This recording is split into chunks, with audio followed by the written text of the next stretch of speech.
Momo. Hello, Cool. Laurent Molinier. c'est ça. Exactement, tout le monde t'appelle Momo. Ouais, Tout cool. même ma mère. Même ta mère t'appelle. Ouais, j'ai fait un peu le SketchUp de mes rêves, tu vois. Mini-ramp pour recevoir mes potes mes potes de la musique quand on fait des Ouais. événements, tout ça, quoi. Je pense que je suis un des seuls magasins qui a des boards, tu sais, un peu usés comme Usés, l'Est et tout disponibles. ça. Et que je donne aux gamins du quartier. Maintenant, ce sont des vrais skateurs, tu vois. On a fait le magasin pour ça, quoi.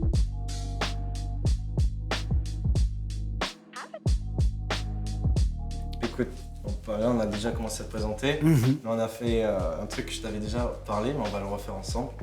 C'était que j'avais cherché tout ton biopic sur internet. Ah putain, Ce qui est vrai, ce qui est faux. c'est très drôle. Ouais, très drôle. Tu m'as sorti des trucs de ouf. Ouais, et tu vas nous confirmer tout ça petit à petit. Allez, vas-y. En nous détaillant le vrai du faux. Ok.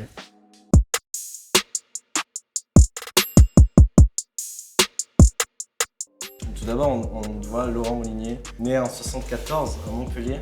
Non, Ah, voilà. né à Aix-en-Provence, mais j'habitais à Marseille. Il y a eu une grosse partie du skate dans le sud qui a été faite à Montpellier, au tout début sur les festivals Attitude, en fait. Se mélanger le rock, le skate, le hip-hop.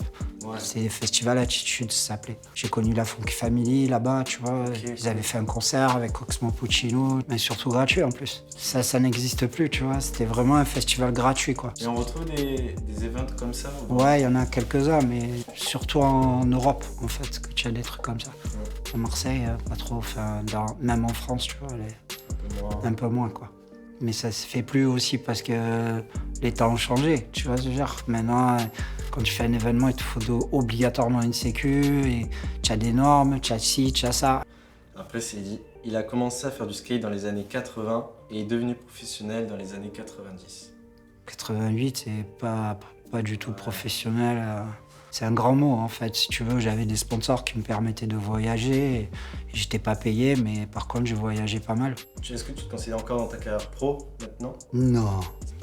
À la rigueur, pour certaines marques, je suis un ambassadeur. Oui, tu as vraiment eu ta patte dedans. Ouais, carrément. Ça par contre, je connais beaucoup de monde.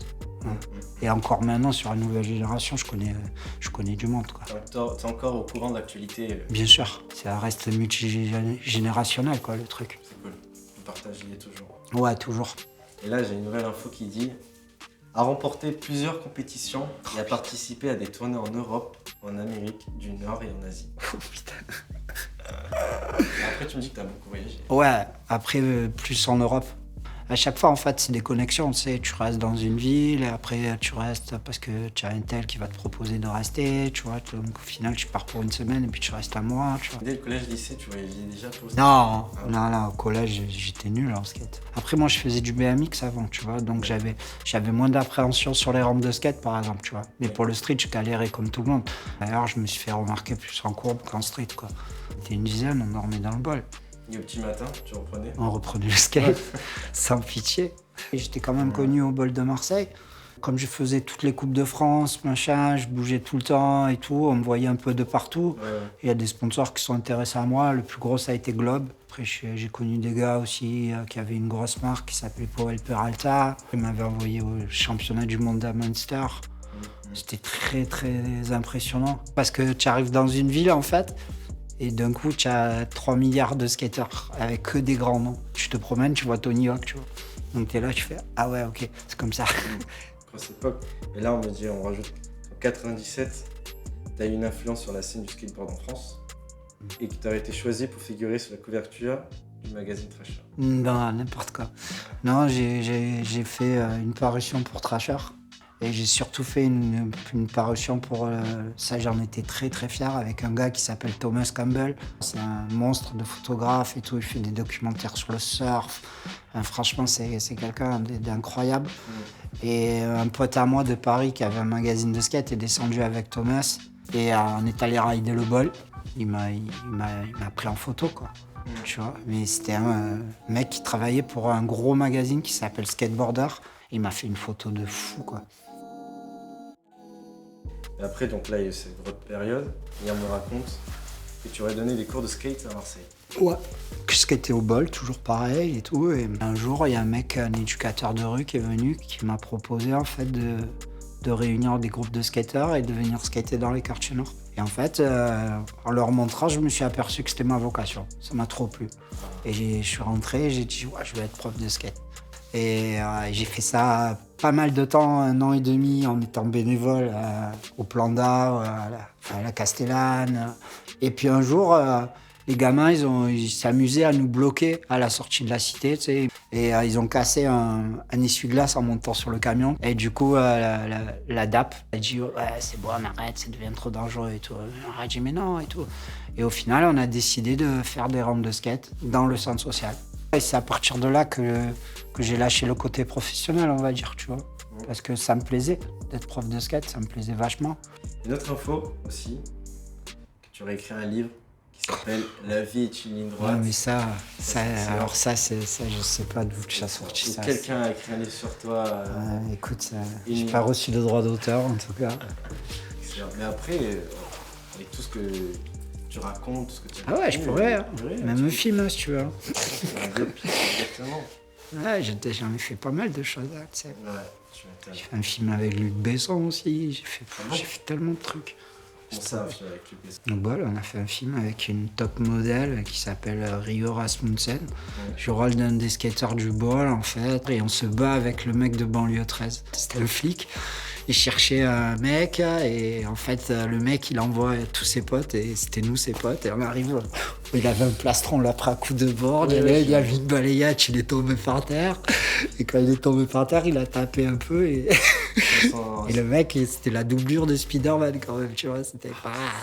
Donc je n'ai pas écrit le bouquin, hein, je te le dis. Non, hein, j'ai pas de droit d'auteur, j'ai rien, je sais même pas d'où tu l'as sorti cette info. Mais j'en ai jamais entendu parler. Et c'est pour ça qu'après, est-ce qu'on pourrait compléter, admettons si ce livre existe, avec quelque chose que j'aime bien, c'est une sorte de mentalité dans le skate.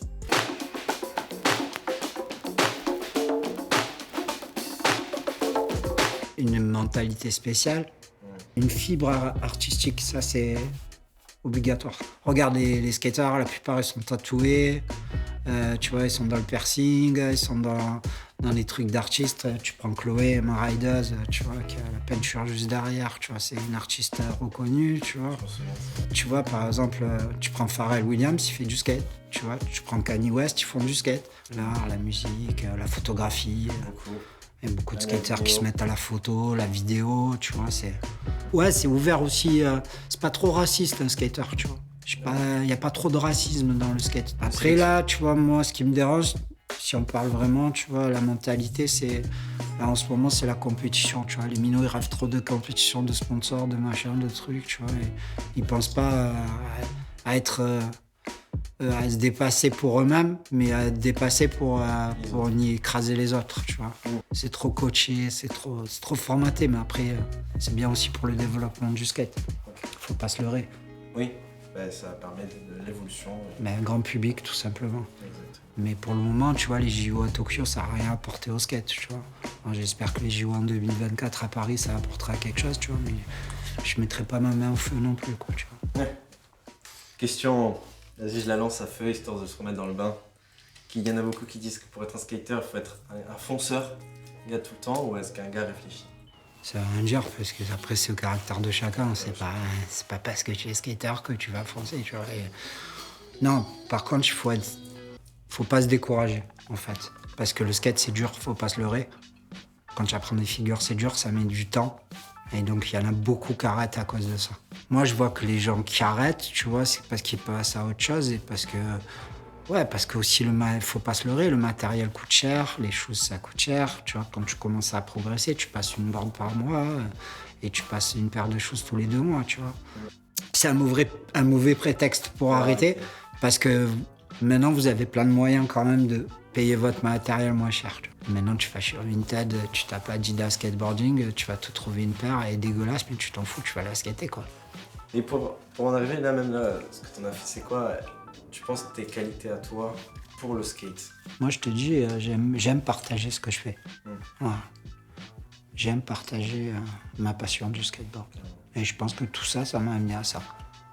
Faut que tu sois passionné, que tu aimes ça être bien entouré, moi je pense que c'est important. Tu vois, avec les années, je le vois, tu vois. Ça t'aide aussi à avancer. En général, quand tu es passionné, tu t'entoures de gens passionnés. Des gens qui le travail. Ouais, voilà, tu vois, comme des valeurs, tu vois, tout simplement. Valeurs, le respect, tu vois. Et ça, tu vois, le skate, ça t'apprend ça. Dans un skatepark, tu vas être avec des gens plus âgés qui vont t'inculquer ça, s'ils sont intelligents. Mais la plupart des mecs de mon âge, quand même, ils ont quand même des valeurs. C'est cool parce que tu dis que voilà, tes qualités, enfin, être impliqué dans le skate, ça t'a permis à réaliser des projets dans ta vie perso, directement. Grave. Et même, je pense que c'est représenté par ce magasin, encore une fois, où tu fais des events et tout. Ben ouais, tu sais, j'ai plein d'amis dans le hip-hop, tu vois.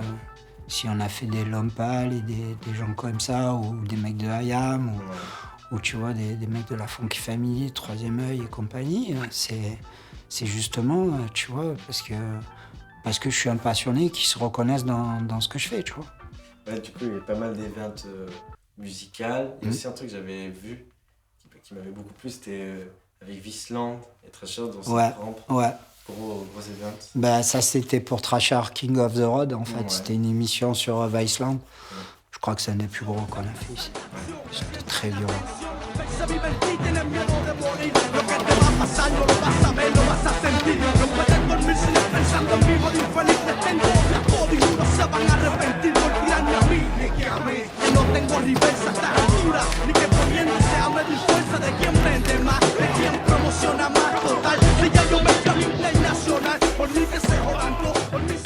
Et 50 skaters sur la rampe, ça fait bam, ils se rentraient dedans, balançaient des planches, on avait une quinzaine de planches Vice.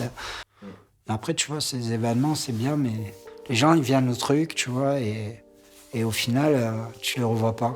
L'Ompal, tu vois, il y avait 300 personnes, mais 300 personnes, je les ai jamais revues, tu vois. Ils sont venus que pour l'Ompal, tu vois. Je sais même pas si elles ont vu le magasin, tu captes le délire.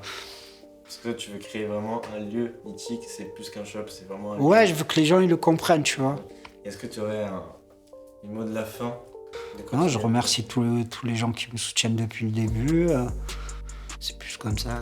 Ouais, je vois. Et rester passionné quand même. Ouais, et surtout, bien sûr, d'essayer de skater le plus longtemps possible, même si c'est pas évident. Tu vois, je sais forcément qu'il y aura des petits qui vont arrêter, tu vois. Mais il y aura des petits aussi qui vont peut-être rester. L'avenir nous le dira et j'espère que moi je serai encore là aussi. Tu seras toujours là, ton nom toujours là et ton nom résonnera. Je sais pas, écoute ça, j'en sais rien. On verra bien. De toute façon, la vie n'est qu'une ligne droite. C'est ça, exactement. Merci à Nickel. toi beaucoup. Merci à toi. C'est parfait. Et merci à ton équipe. Très pro.